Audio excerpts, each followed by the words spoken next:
нархошон дар пеши дарашон навиштагиай. Агар дар Туркия арзон хӯрдани чӣ камтон арзона сайр кардани бошед, бояд шавурма бихӯрен. Сими, кокореч, ин чиза арзон мешавад. Ресторанҳое ки дар лави раҳан ко, майдача ошшон арзон мешавад, пилавҷӣ меган. Баъзе питзеро арзон мешаванд, баъзе ресторани гамбургер арзон мешавад. Дар ресторан агар бурем бихӯрен, хеле эконом мекунед. Не ки ба эҳтиёт кунен ки вақти дур омадани як ресторан, нархошон дар пеши дарашон навиштагиай. Як қонун аст. Кадом ресторани боша набоша, дар пеши дараш нархош навиштагӣ бошад. Ҳамонҷо нархоро мебинен, меган ки туғрият, тамом медраем хӯрдан мегирен дига, да? Иш муҳимай мақсад.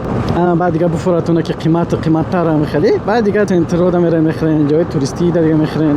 Ба бидонен ки нагӯян ки ҷои туристӣ зур мешавад, ки ҷо туристоя нахо безебшон кунад. Не, ҳам хотаи безеб мекунанд, то дараҷа аъло бигем, да? Барои ҳамин ҷои туристӣ да нахӯрен. Ҳам қиматай, ҳам бемаззаи, тамоман намефаҳмӣ чӣ хӯрдасти, да? Камтар дарунтар медрои, камтар ҳамин ҷои туристӣ дуртар медрои, кӯчаи дур медрои. Баъд дига чизои ба маззаро мебинӣ мақсад. Ба шашлик бихӯрӣ ва ё қиматтар мешавад. Мисол дар Туркия хеле қонун нест ки чизи хӯрдасти бояд суратиш ранги ҳамун боша, чени ҳамун боша. Бояд ки чиза дид ки арзонтаракай, шашлик диди мисол арзонтаракай, бифаҳмӣ ки шишош майда таракай ё ки порсияш майдай. Ҳамонро дида мақсад чӣ мекунӣ, да дига? Заказ мекунӣ.